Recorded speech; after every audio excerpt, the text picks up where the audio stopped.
Ia masih berpikir bahwa dirinya adalah anak-anak. Namun, ia tidak tahu bahwa dirinya yang sudah dewasa sekarang beratnya 100 pon. Di masa kecil, pemiliknya suka dengan keusilan seperti ini. Ia juga berusaha sebaik mungkin setiap hari. Namun, ia tidak tahu bahwa menjilat seperti ini kini menjadi beban bagi pemiliknya. Meskipun pemiliknya sudah muak, menariknya dari tempat yang paling nyaman baginya. Namun, pada hari itu, sekali lagi, ia diusir keluar. Jika kembali ke masa lalu, ia akan merasa sangat kecewa. Namun, kali ini ia yang sedih. Justru mendapatkan kejutan yang tak terduga. Ketika mengambil foto keluarga, ia adalah yang terakhir tiba. Dan sampai saat ini, pemilik baru menyadari bahwa ada yang tidak beres. Makan malam Thanksgiving yang berlimpah sekarang sudah berantakan. Dan hukuman yang diberikan padanya juga sekali lagi diusir untuk menginap di luar. Meskipun pemiliknya pernah sangat mencintainya, namun kini juga memutuskan untuk melepaskan masalah ini. Ia ditipu oleh pelayan yang sama-sama ia percayai. Dia dibohongi untuk masuk ke gerobak. Namun dia tidak tahu. Dia telah ditinggalkan oleh pemiliknya. Kapal pesiar berpindah dari musim panas yang ramai ke musim dingin. Book juga dijual ke Alaska. Dan dikurung bersama sekelompok anjing Siberian Husky. Dengan tatapan yang sayu dan penuh kebingungan. Juga di sini, Book bertemu dengan pemilik kedua. Meskipun pria ini sangat gelap. Namun, pada pandangan pertama, Book merasa nyaman dengannya. Hingga dia dipakaikan kalung. Baru kemudian dia tahu bahwa pria berkulit gelap adalah tukang pos setempat. Dia tidak memiliki pengalaman kerja. Pengalaman pertama Book juga sangat canggung. Anjing pemimpin melihat sesuatu yang aneh. Setelah mengancam dengan marah, tim kembali ke jalur yang benar. Namun, Book yang pertama kali melihat pemandangan yang indah. Sejenak terpesona dan berhenti melangkah. Dan ia teralihkan sejenak. Dan gangguan sesaat itu juga secara langsung menyebabkan tim pertama kali mengalami situasi terbalik.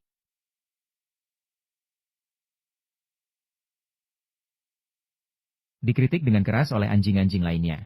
Anjing Book juga merasa sangat malu. Namun meskipun ia ingin menebus kesalahan, tapi sejak kecil ia dimanjakan. Tidak berjalan jauh, ia sudah kehabisan tenaga. Meskipun malam pertama berbaur dengan keluarga besar, Book hanya bisa beristirahat di sarang salju. Namun yang membuatnya lebih sedih selain ditinggalkan pemilik, lebih pula dari penolakan rekan-rekannya. Maka, teman pertamanya yang ia dapatkan adalah sebuah kerucut pinus yang besar. Lalu memeluknya dan diam-diam menunggu di belakang. Menunggu anjing pemimpin membagikan makanan. Golden Retriever yang paling tidak berguna. Selalu dibuli oleh anjing pemimpin. Dan melihat pemandangan ini, Book baru di sini juga sangat mengerti tentang urusan anjing. Meskipun mengejutkan semua anjing. Namun bagi anjing pemimpin, ini adalah hal yang sama sekali tidak diperbolehkan. Sebagai pemimpin, ia adalah otoritas mutlak dalam kelompok. Meskipun ia sudah minum hingga hampir muntah, menginjak tanah membuat lubang baru, mereka tetap akan tanpa ampun menyatakan sikapnya sebagai raja. Anjing-anjing lain tidak berani bergerak. Tapi Book, yang menjalani kehidupan mewah, sama sekali tidak tahu bahwa ini adalah aturan di dunia anjing. Maka ia menjadi yang pertama melakukan perlawanan. Di depan anjing pemimpin. Berjuang di atas es di samping. Menginjak tanah dan menciptakan lubang baru. Anjing-anjing berkumpul untuk minum air. Sementara itu Book mendapatkan simpat. Juga karena tindakan baiknya. Memicu kemarahan pemimpin. Anjing pemimpin merasa posisinya terancam.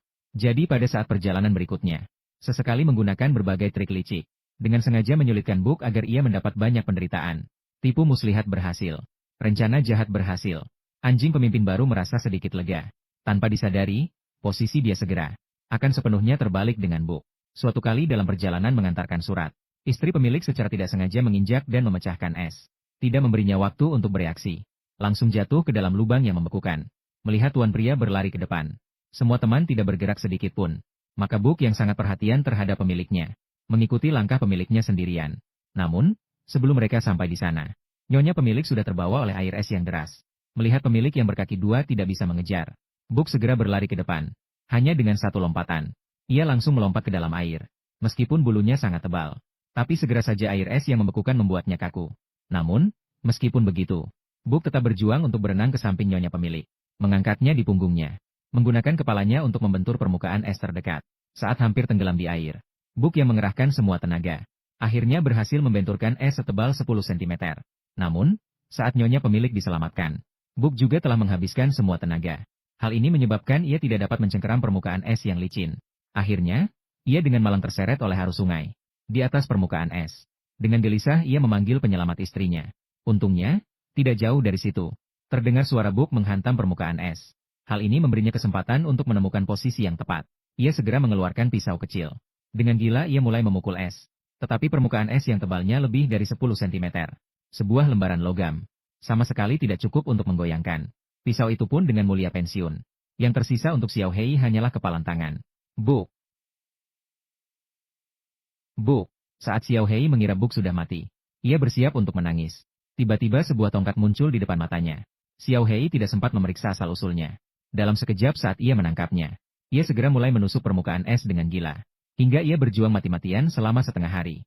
Xiao Hei baru menyadari inti masalah. Tak disangka, saat ia menoleh, ia baru menyadari bahwa yang menyerahkan tongkat itu, ternyata anjing yang mati-matian ingin diselamatkan adalah Buk.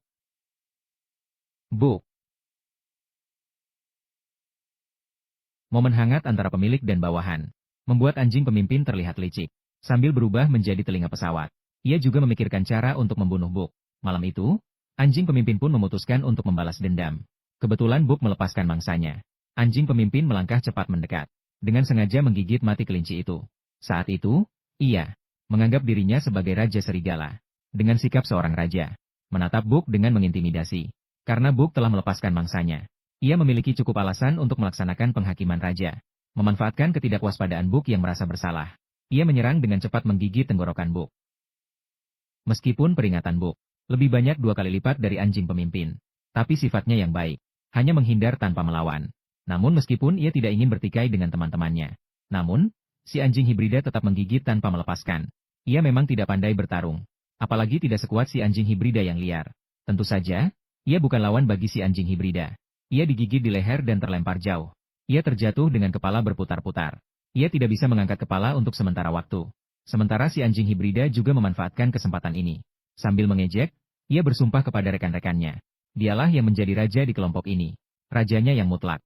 Si anjing hibrida yang angkuh tidak menyadari. Rekan-rekan yang telah lama menjadi korban penindasan sudah tidak tahan lagi dengan bully seperti ini. Di bawah pimpinan seekor anjing, mereka secara sukarela melindungi Buk yang masih pingsan. Guntur ancaman dari Raja Serigala. Bangunlah Buk yang tidak sadarkan diri. Melihat bagaimana ia memperlakukan rekan-rekannya. Sungguh membangkitkan naluri liar yang mengalir dalam darah Buk. Warisan naluri liar dari nenek moyangnya. Jenis anjing hibrida ini, sebenarnya, ia tidak ada artinya. Tetapi demi muka dan posisi, masih berharap pada ilusinya. Menggigit pelipis dan menyerang Buk. Namun saat itu, Buk sudah tidak lagi memiliki rasa takut. Setelah menghindar, hanya satu lompatan dan gigitan langsung mengunci tenggorokan nasib si husky.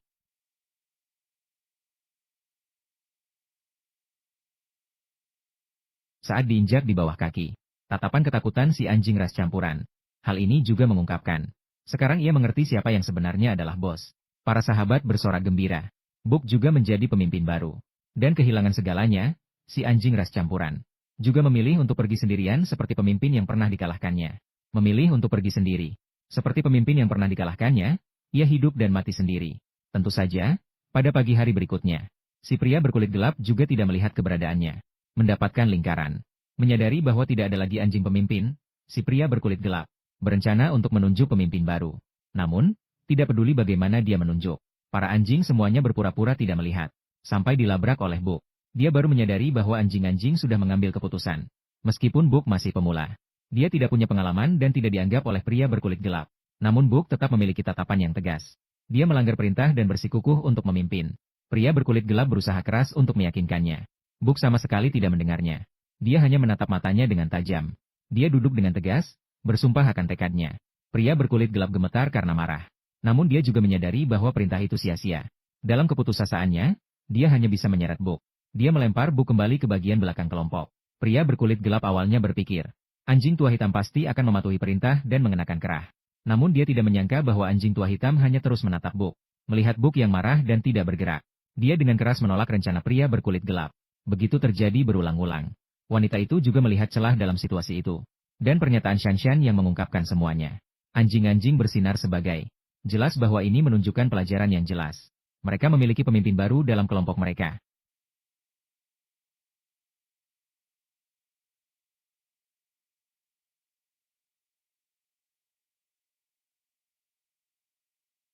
Pakailah.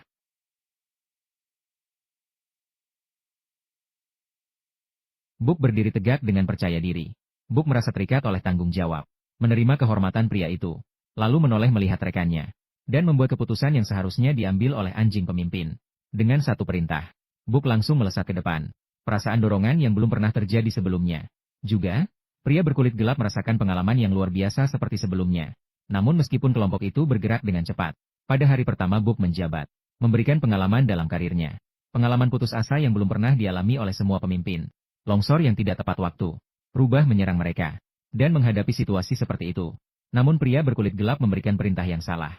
Namun dia berencana untuk menghindarinya. Dalam pandangan Book, itu adalah tindakan yang membahayakan nyawa. Book mengabaikan perintah, dengan cemas mencari jalan hidup yang mustahil. Untungnya, keberuntungannya cukup baik. Akhirnya ia menemukan tempat untuk bertahan hidup. Ia memimpin sekelompok teman. Perintah manusia, yang mempertaruhkan segalanya. Menghampiri kaki gunung es yang mustahil untuk bertahan hidup. Berlari menuju sesuatu yang tampaknya mustahil di bawah kaki. Tidak. Tidak.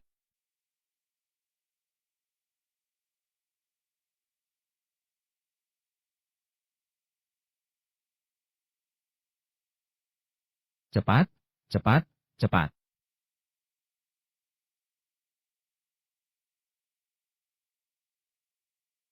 Book memimpin manusia dan anjing-anjing. Book memimpin manusia dan anjing-anjing menghadapi bahaya. Sukses menghindari krisis mematikan dengan sempurna. Ketika semua orang yang menunggu surat berpikir, saat tim pengantar surat pasti akan mati. Book ibarat cahaya pagi. Ia adalah yang pertama menerobos ke dalam mata mereka yang terkejut.